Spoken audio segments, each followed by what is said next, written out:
Today's class is going to be on Laplace transforms. Now we have seen the Fourier transform where we take a function f of x, do an integral with an exponential, and arrive at a function we called capital F of k. In other words, we transform from the x space to k space. Fourier transforms are similar to Laplace transforms in that regard. A Laplace transform will transform a function into another space, and we'll use the variable s for the Laplace transform space.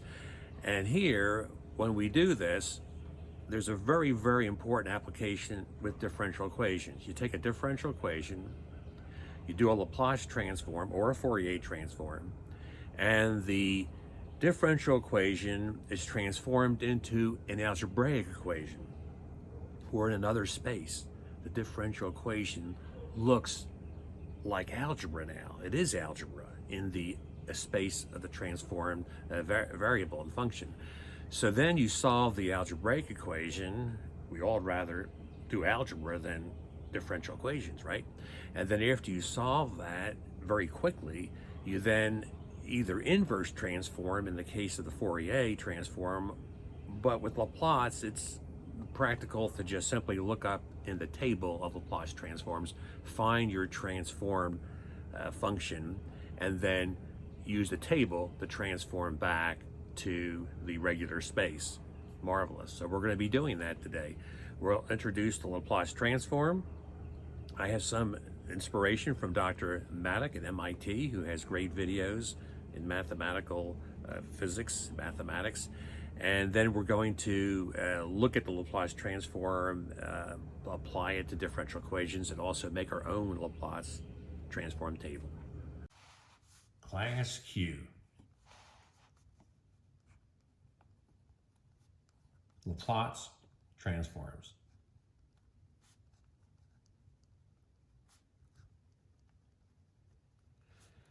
Well, first thing we're going to do is define the Laplace transform.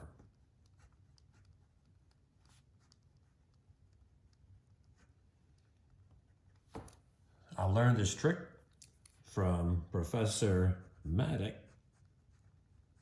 on a video he made on YouTube. Any of his lectures are excellent in mathematics, differential equations, etc.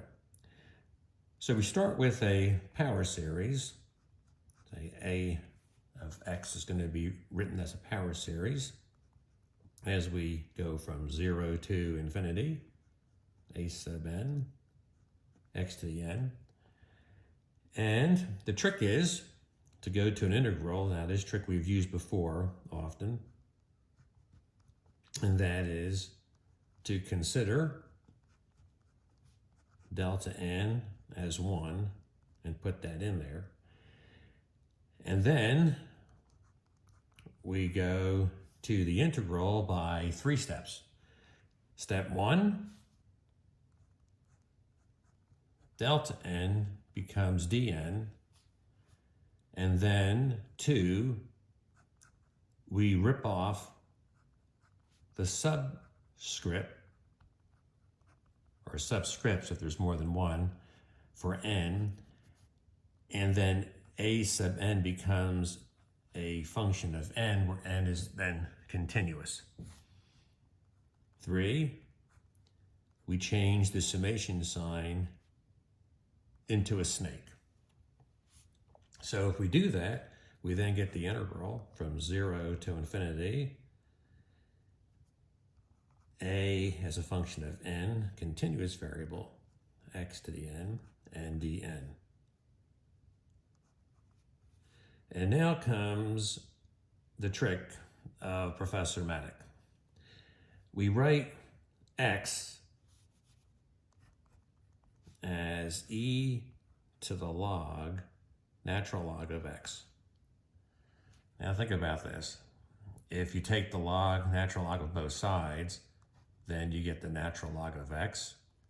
Then you bring down the natural log of x, and that's going to be times the natural log of e, and this is 1. So this is a true statement. So that's what we're going to do here. 0 to infinity. And when we do this, we're going to have a of n, like before, and then we're going to have here for the x to the n, this is going to be, if we have an n power, it's going to simply multiply. We're going to have e to the log of x, and you're taking it to the power n, all right, dn. And then here, we're going to make a condition that the log of x has to be negative. Now, you know with logs to be positive or negative. So we're going to say the log of x, in our case, is going to be equal to some negative s, where s is positive, so that this is a negative exponent, and then we'll be able to do the integral. All right, so then we have e here to the minus s power. That's going to be up in there, and then the n will simply multiply with the s. So we'll have e to the minus sn. Now, it's traditional with Laplace transforms to use t as the integration variable and s. So I'm going to make that change now. This is going to be a function of t, and then the exponent here will be minus s times t, minus s times t. And then the dn is the dt, and we're going to integrate from 0 to infinity.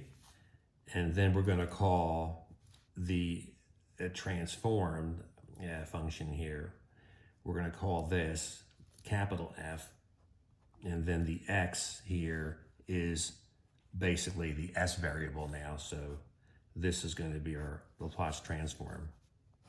This is the definition of the Laplace transform. Laplace transform. The next thing we're going to do is evaluate the Laplace transform for some functions and build ourselves an integral Laplace transform table, rather. All right, so let's do that. Let's come over here and let's start here with the heading.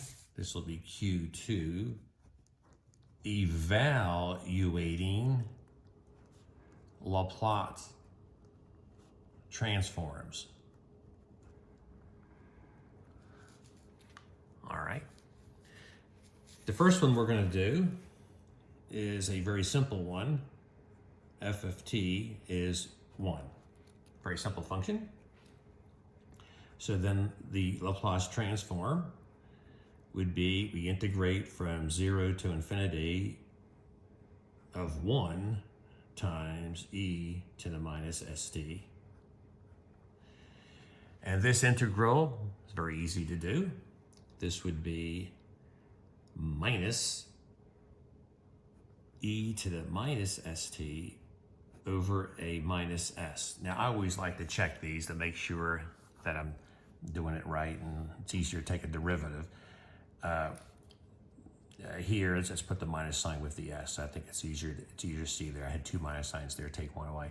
So if you take the derivative of this thing, you pull down a minus s, because you're taking derivative with respect to t. You pull down a minus s, it'll cancel the minus s down there, and that'll get you what you have to get. So here we're going to go from 0 to infinity, and this would be at infinity, this is 0, and then we subtract when we plug in 0, and that's going to be a 1 over a minus s. And when you work that out, you will get 1 over s. So that's the Laplace transform. I think what we should do is make ourselves a nice table as we do these. So let's look at this as a Laplace transforms, and this will be a table. Now notice that here we got to be careful to always remind ourselves that s is greater than 0. All right, and then here we will have the function f of t, and then over here with s greater than 0, we're going to have the function capital F of s. All right, just make this a little bit lower so they're lined up. Okay, so if this is 1, then this is 1 over s. We have gone from a coordinate space here where the function is simply a straight line, and in the transform space, it's 1 over s. So I have an analogy here with art here, looking at two pictures, one picture in the regular space and then how things look in the transformed space. All right, so let's do another case. Let's do the function f of t is t to the nth power. Well, for that one, we can look at this integral. I'm going to go ahead and put the Laplace transform of t to the n. This is a kind of a cool way to write the Laplace transform. You could simply say this is the Laplace transform of f of t. That's an elegant notation. So then when we come over here, the Laplace transform of t to the n would be doing the integral from 0 to infinity, t to the n, e to the minus st dt. Now, very early in our course, we looked at integrals like this and used the derivative trick. So let me show you this trick again, a review. If we want, for example, the Laplace transform of t squared, let's do a simpler case rather than the general case. That's doing the integral from 0 to infinity of t squared e to the minus st dt. Now here, the s is independent of the t, so I can look at this case I did up here, and if I were to take the derivative with respect to s, I would pull t down. So I'm going to write this, and I'm going to have be a negative t, so I'm going to put a negative d ds of the integral from 0 to infinity of e to the minus st dt. So this will pull the t down with the minus sign, and that will give us the case where t is to the first power. So I think here we actually want to do, we want to do t to the first power first before we jump in and do t squared. So let's just consider the simpler case of just the Laplace transform of t, and we're going to get that by taking the derivative of this integrand with respect to s, and with the minus sign, pulls down a negative t, which is going to cancel. So this derivative will get you this integral, and now we just simply apply it to the answer, because we know the answer here is 1 over s, and the derivative there is 1 over s squared. Basically, it's s to the minus 1. You take the derivative, you're going to get minus 1 out in front times s to the minus 2 power. And this minus sign will cancel the minus sign over there. All right, so that we have it. We have the case of the Laplace transform of t is 1 over s squared. So now we're ready to do t squared. So now if we do t squared, we need to take another derivative on this one here. So that's minus, d ds, 0 to infinity, and here you have the t and then the exponential. So when you now work with the derivative with respect to s of this integrand, you'll pull down another t, and that will give you the desired result. See, this will be the Laplace transform of t squared. So all we have to do is take another derivative with the minus sign in front there, and we have here, and that's going to bring down a negative 2, cancel the 2, so you'll have a 2 over s to the third power. So if we continue like this and take the next case, the cube case, that's another derivative. Well, that will bring down 3 times 2, and I'll write that as 1 over s to the fourth. And you can see that the Laplace transform of the t to the nth case is essentially taking here n derivatives, and n derivatives of this first one that we did, 0 to infinity, e to the minus st dt. So we take one derivative, then one derivative is going to bring down a t, and then a second derivative, t squared. So you can see that where this is heading toward n factorial over s to the n plus 1. And that's an infinite amount of Laplace transforms. So if we come over here to our table again, and we proudly put down t to the n, the Laplace transform is 1 over s to the n plus 1 power. Very nice. So now we will look at a very cool property that's important to use, and we're going to call this property with a shifting property, and you'll see why this works. If we want to consider a function f of t as e to the a t, all right? If we consider this function to take the Laplace transform of this, then the Laplace transform is 0 to infinity e to the at times e to the minus st. And here, the integral, fairly easy to do because it's an exponential. You would have e to the a minus st over a minus s, 0 to infinity. And here, you can see that you gotta be careful here that a actually is less than s, so we're gonna make that comment here. S has to be bigger than a so that the negative trumps, and the exponential will go to 0. And then this is greater than 0. So if that's the case, then at infinity, this top will be 0.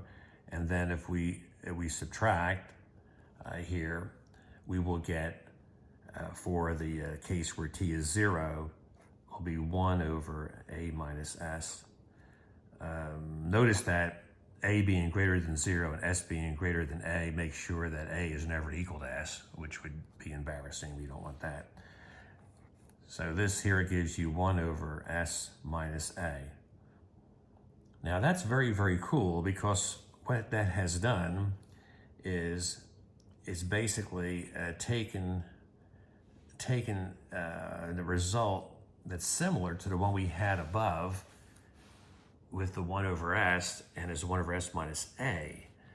So let's see if we can write this into a nice general equation. So let's consider, for example here, g of t as e a t, like this, times f of t. All right, and let's look at the Laplace transform for this. All right, that would be from 0 to infinity, e to the a t, f of t, e to the minus st dt. All right, now if we look at this and we then combine the exponentials, all right, so we have 0 to infinity f of t, and then e to the minus, and here will be s minus a, like this. You can think of s minus a as a new variable, as a unit. In other words, s minus a can be considered to be some, here you could just say it's like some u, all right? And in the Laplace transform, when you have the Laplace transform, you simply usually have a minus s up here, but here's a minus s minus a, it's minus u, but that's like no big deal, because if you consider that together, that means that you would basically have here a Laplace transform of this thing would be f of u, all right, just using the definition of the transform. And since this u is s minus a, this is the Laplace transform of the regular function that has been now shifted. See, it's shifted. See, because the a being 0, you would just get the fs. So this is a cool property. So this is equal to g of s. So the Laplace transform of something that multiplies e to the at is the Laplace transform of that something shifted. So instead of the s, you have the s minus a. A very, very nice result. And we will use that to help us make our table. So let's continue here with cosines and sines. All right.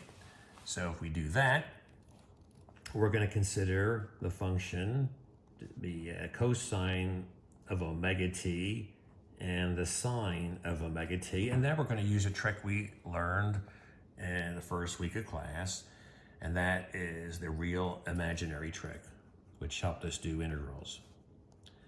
Helped us do cosine and sine integrals at the same time, and they didn't mix because what protects you is I. If you have the Euler relation, you then have the cosine of omega t here plus the I sine of omega t, and it's easier to do an integral with exponential than it is cosine or sine. So if I do this, I'm doing both together at the same time, and the I protects things from mixing so that I can look at the real part of the answer, and that's going to be whatever the cosine integrates to, and the imaginary part will be the sine. So using this trick, we're going to recall that if we have the Laplace transform of e to the at, remember that was 1 over s minus a, and we forgot to add that to our table. So in other words, e to the at is going to give us 1 over s minus a. Now I want to be careful here and make this more general.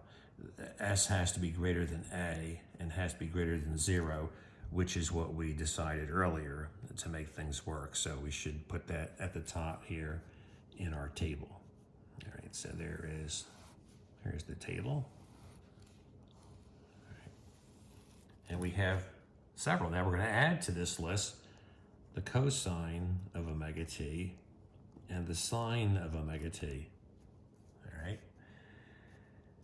And then using the shifting property, we're going to be able to then go for e to the minus at. I'm going to put the minus at because I'm anticipating physics.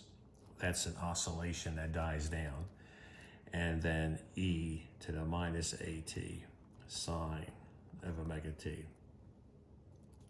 Okay, so let's look at this here. The Laplace transform of the exponential with the I omega t is going to be the Laplace transform of cosine omega t plus I times the Laplace transform of sine of omega t. So now doing them both together, this is simply using this relation where here A is equal to I omega. So that means the result of this is going to be 1 over s minus I omega. Now we do the standard trick from algebra where we want to multiply top and bottom by the complex conjugate so that we can get things in the numerator, real and imaginary. So I put the plus I omega, and here this gives us s plus I omega in the numerator, and then this is your friend a minus b times a plus b, which is a squared minus b squared. So that's going to be s squared, and if I square this I omega, I get minus omega squared, but then that minus sign is going to make it a plus omega squared. And now I can pick off here the one for the cosine is going to be s over s squared plus omega squared, and the one for the sine is going to be the omega. That is wild. All right. So if we do that in our table, then we're going to have s over s squared plus omega squared. So s over s squared plus omega squared for the cosine, and then for the sine, we need the omega. So this is omega over s squared plus omega squared. Very nice. See how there's s here and there's an omega there. So they're different. They're different. Okay, so that helps us get lots of our table done. We just need to do these last two. So remember the shifting property. The shifting property that we looked at here is very, very powerful. That's what we're looking at over here. When g of t is some exponential times the f of t, then you get for your Laplace transform the shifted case. So if I want to do the Laplace transform of e to the minus at times the cosine of omega t, then I'm simply going to be dealing with the Laplace transform of the cosine, which I already know what that is. That one is going to be the case over here. Let's write that down. The Laplace transform of the cosine of omega t, we'll write it down again, is equal to the s over s squared plus omega squared, which is what we wrote down in our table. And let's go ahead and write the sine one down too. And then the Laplace transform of the sine is omega over s squared plus omega squared. So what we need to do here is we need to do the shift. So we need to shift by a. Now that's when you had here a positive a. Since I have here a negative a, it's going to be s plus a. So we take this s and go s plus a, and we divide by s plus a squared plus omega squared, and that is taking the Laplace transform of the cosine and simply shifting it by the s plus a. And then for the Laplace transform of e to the minus at sine of omega t, here we're going to shift the s again, but there's an omega up there, so that omega stays the same. And then we shift down here, omega stays the same, and we got it. So let's add this to our equation. Is basically here, our table is just s plus a, and then we're shifting this top one, s plus a squared plus omega squared. And then here we're taking this one and we're doing the shift. And if we shift this one, we get omega over s plus a squared plus omega squared. And that's pretty impressive. That's a lot of stuff. Now you may recognize these as solutions to things in physics. When a is negative and this is plus, that's an exponential decay. here oscillations, harmonic oscillator, and this is damped, where you have the damped harmonic oscillator. So with the differential equations, we'll show you how you can solve them doing the Laplace transformation application. Okay, so now we're ready to do the Laplace transform of a derivative so that we can apply things to the differential equations. So that brings us to section Q3, Laplace transform of derivative. And then our last section for today's class will simply be solving the differential equation. All right, so let's take the Laplace transform here of the derivative. So here, this is the derivative of f with respect to t. All right, so that's going to be equal to, from 0 to infinity, the derivative times e to the minus st dt. Now, we're going to do integration by parts on this, but I don't know about you, I don't really like integration by parts. So what I like to do is, instead of saying let u equal this, let v equal that, I rather just look at this as a product rule, how I'm going to apply this. So, the functions here, if you want to let u equal something, that's going to be the f, and if you want to let v equal something, that's going to be the other one. But it's kind of obvious by looking at this that f and this function are what I need to deal with, and if I take the derivative of this with respect to t, the product rule is friendly. We can do that easily. So that would be the derivative of the first times the second, and then the derivative of the second times the first. So the first is f, but there would be a minus sign when I take the derivative with respect to t, pulls an s down, and I get this. So that's easy to do. That's friendly. But that is integration by parts if you think about it, because see, I have this is the one I want. That's what's up in here. And I'm going to simply replace it with the other two. I'm going to add this to the other side, and then this will be a trivial integral to do because it's just undoing the derivative, and then this over here will be the Laplace transform of a function. This is going to work out easier. The whole idea of integration by parts is you trade off doing an integral to do an easier integral, and then you have two things to consider. So let's go ahead and do that. So this is from 0 to infinity, and this is the derivative of the product, f e to the minus st, all right, dt. That's the easy integral to do. And then it's going to be a plus sign because I want this one, so I put the plus sign over there. See how nice this is using the product rule? Integration by parts, it's easy to get u's and v's mixed up and plus and minus signs mixed up. But look how nice this is. And this is then the integral from 0 to infinity of s f of t dt. And see, this is simply going to pull that s, going to come out, and this is oh, I forgot here. I got to put in here my e to the minus st. Right. That's going to simply be a Laplace transform. This is going to be s times the Laplace transform. Right. That's what that's going to be.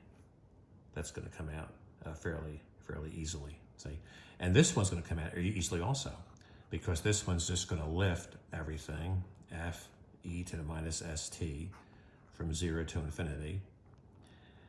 And when we do this at infinity, we're going to get 0, all right? And then minus, if you put the 0 in, you'll get a 1. And then for the f, it means the initial condition. So it's what f, remember this f is equal to an f of t. So when you put 0 in for the t, you then get f of 0. So what does this all come down to? Well, the Laplace transform of the derivative is equal to here s times the Laplace transform of the function minus here minus f of 0, the function at 0. A very, very nice result. And this is the secret of how we're transforming a differential equation later into an algebraic one, because see, there's no derivative here. Here we got differential calculus, got derivatives. Here you got algebra. But since in physics we encounter often the second derivative, we need to do this one more time. But that's not going to be hard.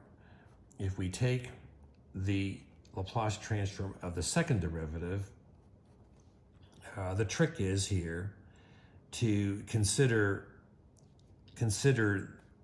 g of t to be the derivative, the first derivative. And then we're going to just repeat what we already know. So this is basically taking the Laplace transform of the first derivative, which we know what's going to happen. With the g, we're going to get, just use this formula. It's going to be s times the g of s minus little g of 0, just using this formula.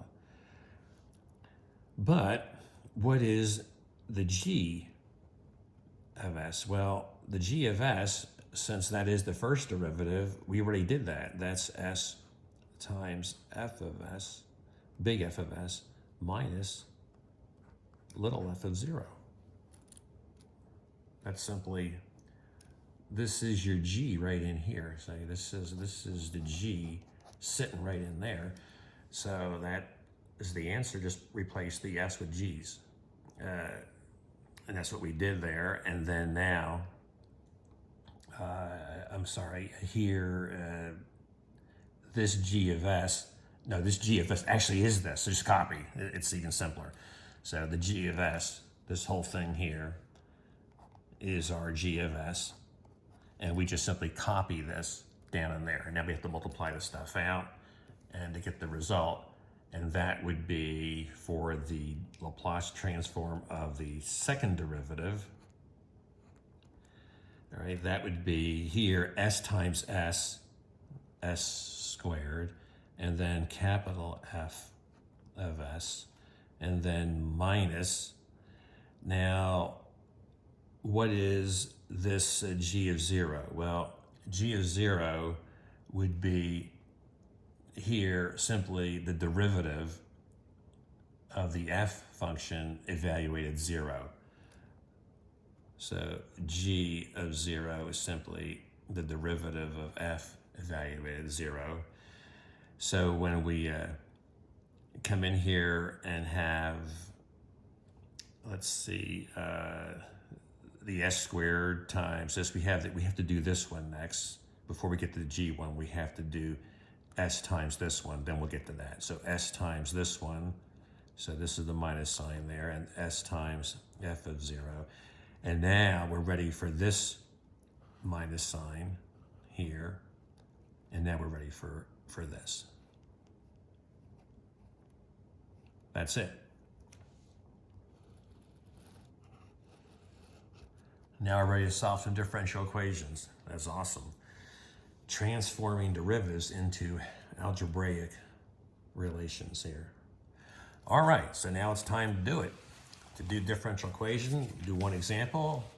Our last section for today, Q4, differential equations. And we'll do one very, very simple one, and that is the exponential decay or radioactive decay. So if we take the derivative, here's a differential equation of the number of radioactive particles that are present. The change is a negative, they're decreasing, they're decaying, and it's proportional to how many that are left. So this is the number of particles, the number of radioactive particles that are left in a pile, say. All right, and n, capital N of 0 is the amount you start with. So you have this many particles that are radioactive, and then as time goes on, there's going to be decreasing. And the decrease is proportional to how many you have, and there's some constant there. So if we take the step one, take the Laplace transform of both sides. So just take the Laplace transform of the differential equation. That's step one. Well, what is the Laplace transform of the derivative? Well, let's go back over to here to see what it is. It's basically this rule here. It's s times the Laplace transform of the function minus the function at the 0, like where you start. So let's look at that over here and do that. That Laplace transform would be then s times, and we'll go here with the f notation again. So this little n is our function, like little f of t, all right?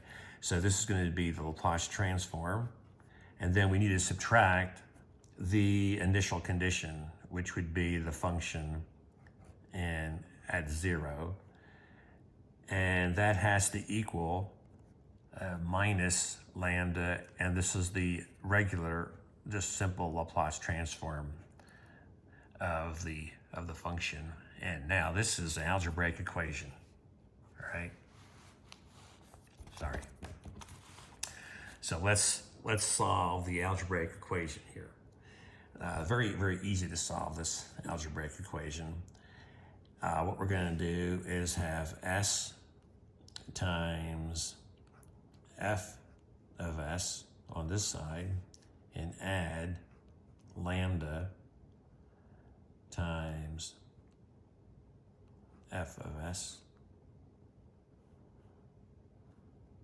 I guess we needed to have the s out there. Sorry about that.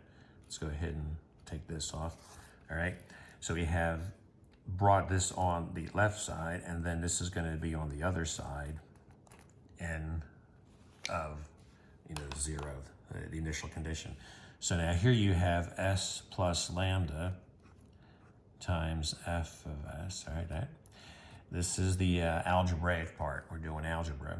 And then the solution in S space, the Laplace transform space, is n sub 0 over s plus lambda. And now it's time to look up in our Laplace transform table to find in the Laplace transform side over here, where is 1 over s plus lambda? Well, here's the best candidate right here. Now here, if you let a equal minus lambda, you will have your case. Your case is 1 over s plus lambda. So that's what we're looking at here, s plus lambda. The n of 0 is a constant. All right, so this is the key thing. So to go back to the regular space, we need to have the function that is paired with this, and that would be e to the at, where the a is the negative lambda. So over here, e to the minus lambda t is what you're going to be needing.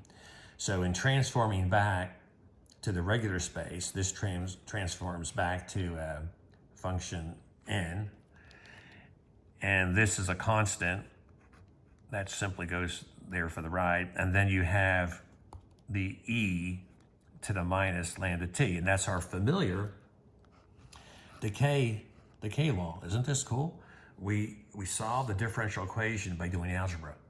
We transform from the t space to the s space, and in the s space, everything is algebra.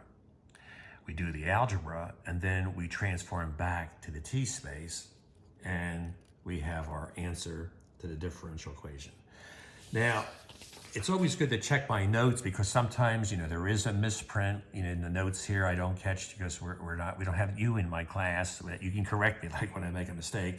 So what you should do is always check at www.michaeljosephThomasReese.com, and you will find there the course on theoretical physics, and you will find the notes, these written out with any mistakes corrected. And you'll also find lots of other goodies there, homework assignments and solutions and things. All right, I hope you enjoyed this presentation of the Laplace transform, and it gives us insight into the Fourier transform because that works in a similar fashion where you take the Fourier transform of a differential equation and go into a space where there's algebra, solve, and then take the inverse Fourier transform, and that we will actually do with an integral to inverse back. With Laplace transforms, we will typically use the tables.